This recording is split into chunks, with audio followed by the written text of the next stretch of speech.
Hey guys, welcome to Marcus Loves Movies. My name is Marcus Lee. Question for you. Are we witnessing the death of cinema? I say that in relation to some news which came out about a month ago which said Cineworld, a massive cinema chain, were on the verge of bankruptcy. Fortunately, they still appear to be going. Things seem to be all right. For me, I got a personal interest in Cineworld because I'm a Cineworld Unlimited card user, which means I can go to the cinema as many times a month with my Cineworld card, as long as I keep paying my direct debit, that is. Also, we've seen lots of independent cinemas close down, after the pandemic, which is a really sad thing. So some of these smaller cinemas are closing down. And also, just based on the fact that when I go to the cinema these days, it feels much quieter. It's a quiet place, much quieter than it used to be, say, 10, 15 years ago. When I go to the cinema on the opening night of a film, the days when the cinema was packed out and you couldn't get a seat, I don't see that anymore. I feel like it's easy to get to a cinema now. So that is where this question comes from, of are we witnessing the death of cinema? Cineworld, I know, based on the articles that I've read, they were relying on these massive Hollywood tentpoles. So when we went through pandemic, obviously there were delays in the release of No Time to Die, the James Bond movie, things like Black Widow. All of those films were delayed because, if you can't get people through the doors, and the cinemas are on lockdown and shut down, or you can only get a few people in, what is the point of releasing them? You want as many people to be able to see them as possible. So the cinemas struggled, during that period, and my Cineworld was closed down for a long period of time, and it was nice to get back into the cinema as soon as I could. So that was great. So ultimately, cinemas need bums on seats. You can question all of the reasons for administration and bankruptcy.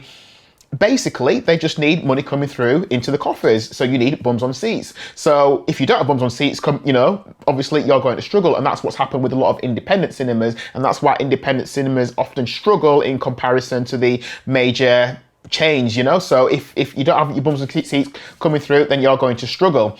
Obviously, we now live in a world where we've seen the rise of the home cinema, where video on demand services like Netflix, Hulu, Amazon Prime, they're releasing movies. So instead of having to go to the cinema, you can now watch some of these films in the comfort of your own home. And, home comforts, all of that is a good thing. I kind of struggle with the argument because I do like watching movies at home, but then I also love the cinema. And the other thing I love about the cinema, and this isn't probably good for the cinema, but I actually do quite like going to the cinema when it's quiet. Yeah, you've got that packed experience when it's the first night of a movie and everyone laughs at a joke, or everyone goes, ooh, ah, it's like this, you're riding a wave of emotion because it's this big shared experience, and that's really nice. But I have to be honest and say, there are times I like going to the cinema when it's really quiet. I'm actually a bit of an introvert.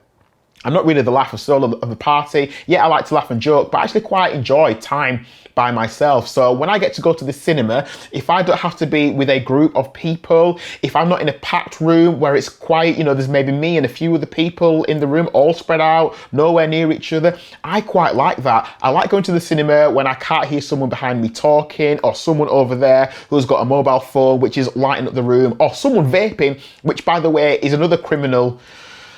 Yeah, don't even get me started on that. So I quite like going to the cinema when it's really quiet. So yes, that might be good for me and the introvert in me, and I like that. But what if you're a business? What if the cinema is your business? You don't want 1 or 2 people coming to fill up a screen. You want 200, 300 people packing that room out so that you're getting that money in.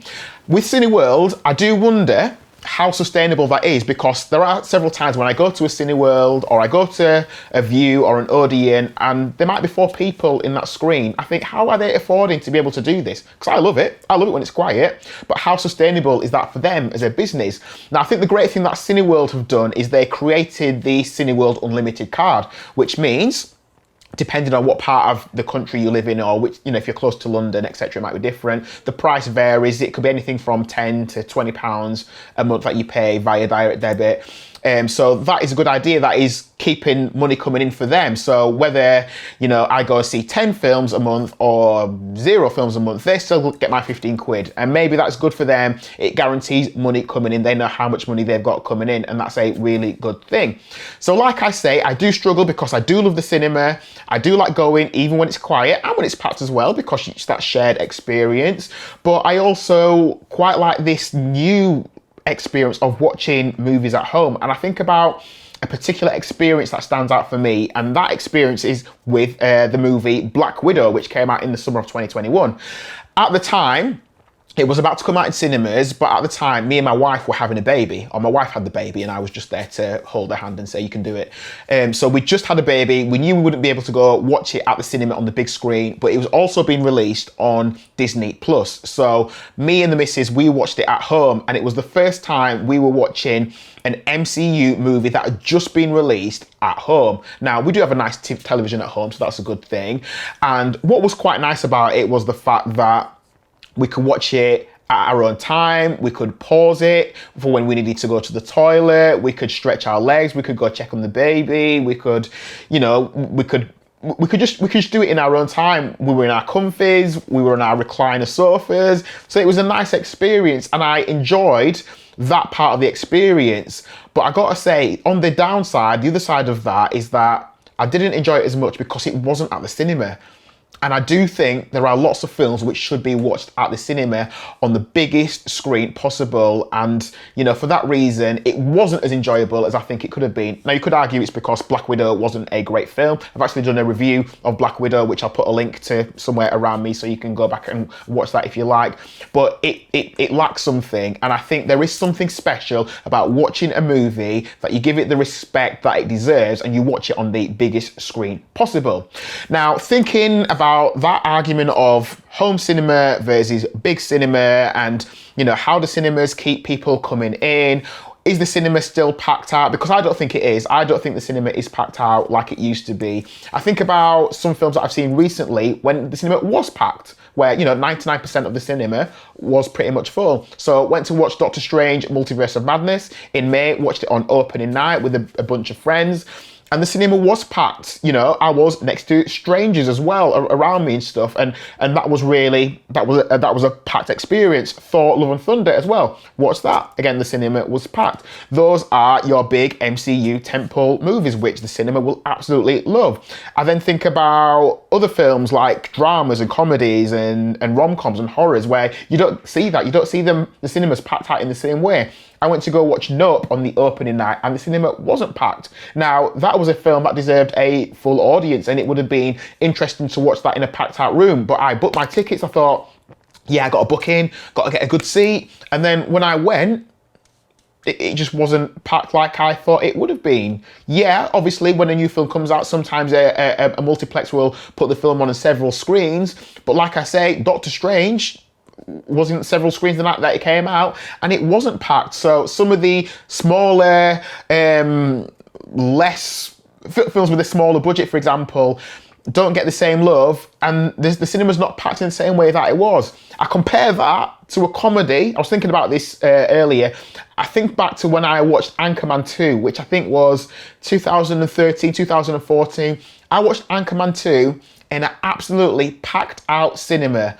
Wall-to-wall people. I was with a group of friends, and the reason I remember that is because in the cinema at the time I was sat next to a stranger, someone I didn't know, and that person was talking, and then eventually I had to say, can you stop talking, please? That's why I remember that particular experience. But Anchorman 2, which isn't a £200 million film, it's a comedy, a lot of people won't bother to see it, the cinema was still absolutely packed, and that is what I'm saying. You think about how the cinemas were 9-10 years ago, and you look at how they are now, cinemas aren't packed in the same way. So what does the future look like? Is that problematic for cinema chains, or are they embracing it with things like a Cineworld card or other ways, or hiring cinemas out to, you know, hiring out, you know, big screens to the public and for corporate events? Is that the way that cinemas survive and sustain themselves?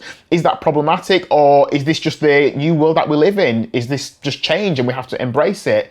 Now, moving forward, we're looking at 2023. Next year, we're going to have some big tentpoles again. We're going to have some MCU movies. We're going to have another Christopher Nolan picturing Oppenheimer. We're going to get Mission Impossible. We're going to get Fast and Furious 10. This Christmas, we're going to have Avatar 2. I'm sure there'll be a lot of people in screens for that. So, you know, cinemas are going to be packed, but does the future look different?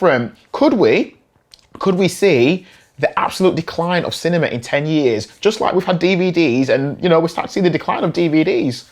I had a massive DVD collection, and I don't look at it now, because I can just go video on demand and find the same films that I've got free of charge on Amazon Prime or Netflix and just watch it, so I don't have to load it on my DVD player. So are we just going to see the decline of another medium in the same way that we've seen with DVD and Blu-ray, which never stood a chance? So I would love to know what you think. Do you think we are witnessing the death of cinema? Is cinema dying? Is it something that is dying out? I would love to know what you think. So please leave a comment in the comment section below. Whilst you're here, would you please do me a favour, give this video a like, give it a thumbs up, please support it. And also, if you do like movie reviews, trailer reactions, film, movie discussion like this, please consider subscribing to the channel, hit the subscribe button, and also hit the notification bell so you're notified every single time I release a brand new video. I would really appreciate your support. Thanks for watching this video. Hope you enjoy the rest of your day, and I'll catch up with you again soon. So take care, and thanks for watching.